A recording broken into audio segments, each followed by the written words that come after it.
Assalamualaikum warahmatullahi wabarakatuh. Kembali bersama saya Dimas Alfaruk dalam channel belajar Dimas Alfaruk, Dimas Pecinta Online. Kali ini setelah sekian lama saya mendekam ya di dunia nyata. Kali ini saya mau berbagi tentang sebuah koneksi internet server RT/RW net, server WiFi yang tempatnya ada di suatu tempat yang jauh di sana. Dia memakai 4 sumber ya. Ya, ini saya tandai namanya bol, maksudnya alatnya dia nangkepnya pakai bol, terus pakai RB952, terus pakai Cisco ya lalu pakai LDF AC. Nah, kenapa saya tandai seperti ini? Karena memang ini adalah yang saya pegang ini, yang saya otak-atik ini adalah mikrotik gabungnya ya, mikrotik gabung, dan outputnya disambungkan ke server mikrotik untuk hotspotnya ya. Dia sumber internetnya memakai seamless dan WMS ya. Makanya di sini ada yang nangkep pakai bol, adalah bol. Beberapa waktu lalu itu beliaunya yang punya ini, si Telik Sandi ini, beli untuk nangkep WMS auto login. Yang kedua, dia maka RBD952 bisa teman-teman cari. Dia punya dua WLAN ya, dua WLAN 2,4 GHz dan 5 GHz ya, untuk nangkap seamlessnya ya. Yang ketiga, dia pakai Cisco, ada Cisco model lama itu buat nangkap WMS kayaknya. Dan yang keempat adalah LDF AC, harganya sekitar 1 jutaan lah untuk nangkap seamless WiFi ID, seamless WiFi ID gitu aja. Ini outputnya traffic keluar ke mikrotik. Kenapa di sini harus memakai 4 buah penangkap ya? Karena begini teman-teman, sistemnya kalau ada salah satu koneksi yang bermasalah ya, koneksi tangkapan yang bermasalah, masih bisa di backup oleh sumber yang lain ya. Ini trafiknya memang naik turun ya. Kenapa nggak pakai satu aja gitu ya, koneksinya tangkap pakai apa gitu ya? Kalau pakai satu ya jelas, kalau satunya down ya lainnya nggak bisa berkutik ya. Karena di sini mikrotik voucherannya max limitnya seperti ini, 2M 4M gitu mainnya ya. Ya, ini user profilnya 2M 4M mainnya. RX TX RX nya sebentar saya pindah ya. Untuk gabungnya beliau memakai RP 450 G4 ya. Di sini untuk manajemen hotspotnya maka RP 1100 AHI4 ya. Trafiknya seperti ini, ya seperti inilah, 56, 60 Mbps bahkan sampai 100 Mbps gitu ya. Ya, sekali lagi kita kembali ke fokus ke mikrotik gabungnya. Dia memakai seamless dan WMS, pakai 4 sumber. Kelebihannya adalah dia tanpa VUB. Terus ya itu aja sih kelebihannya, tanpa VUB dan speednya juga cepat. Kalau beli akun seamless itu juga murah gitu ya, cuma 20, 30, 40 ribuan lah sekitar itu harganya. Lalu kelemahannya apa? Kelemahannya ya kita harus sering cek apa namanya,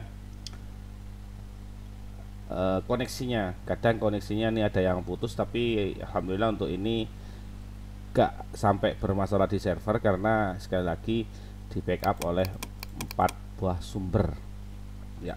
Sekalian saya mau cerita-cerita ya untuk koneksi seamless dan WMS. Ada beberapa teman yang saat ini mencoba juga memakai koneksi dari seamless dan WMS, namun koneksinya tidak begitu memuaskan lah, artinya trafiknya juga tidak seberapa ya. Saya sekali bocorkan salah satu triknya ya. Kalau WMS itu dan seamless itu intinya saya terbuka aja, jangan pelit dengan teknisi, karena teknisi yang masang seamless dan WMS itu dia punya kontrol penuh tentang alat yang kita pakai ya. Kalau kita pelit, banyak hitung-hitungan dengan teknisi, tidak ada uang bensin, tidak ada uang rokok, pokoknya kayak masang si IndiHome lah, kayak masang si apa My Republic misalkan, atau masang MNC Play, atau masang apa. Jadi habis dipasang selesai pulang, makasih, ada kopi ya diminum, ya gak ada, ya gak usah gitu ya, dijamin koneksinya kalau pakai WMS nih koneksinya gak akan maksimal ya. Terus yang kedua, beberapa hari yang lalu koneksi seamless sempat sulit login atau sulit tersambung ke Mikrotik, tapi akhir-akhir ini sudah bisa terkoneksi dengan menggunakan akun seamless yang ada embel-embelnya violet. Kenapa saya kok agak ragu-ragu menyebut untuk tentang seamless dan WMS, karena saya sendiri tidak punya keduanya, baik WMS ataupun seamless saya tidak pakai keduanya. Jadi saya murni cuma pegang salah satu oknum yang pengusaha RT RW net ini yang ada di tempat yang jauh di sana ya, cuma bantu-bantu gitu aja lah, gak full pegang servernya ya. Saya cuma sekedar berbagi aja buat teman-teman yang ingin memakai koneksi seamless dan WMS ya, benar-benar dicarilah alatnya yang pas.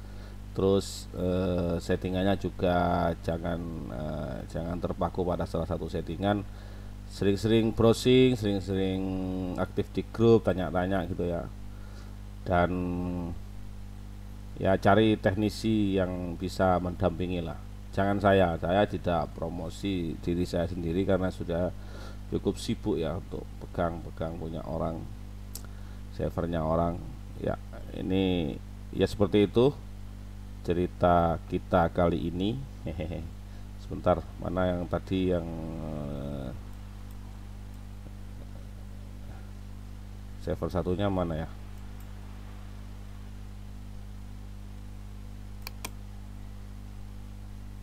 Ya itu ya seperti ini trafiknya. Dia sudah baru nyala kayaknya, ini baru nyala untuk mikrotiknya, makanya baru 48 giga, sedangkan ini nyalanya sudah, sebentar saya cek uptime-nya, 7 jaman juga.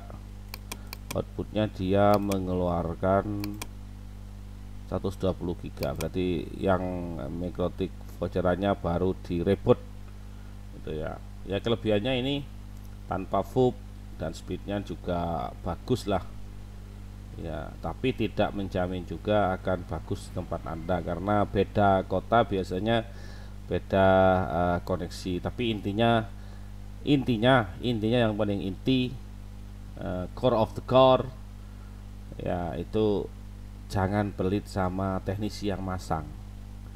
Terus komunikasi gimana baiknya koneksinya untuk WMS, untuk seamlessnya, terus komunikasi. Jadi jangan biarkan hubungannya putus setelah pemasangan itu aja, karena biar bagaimanapun suatu saat kita pasti butuh lah sama mereka, sama beliau yang pasang, gitu aja intinya. Yang itu biar koneksinya juga terjaga maksimal ya.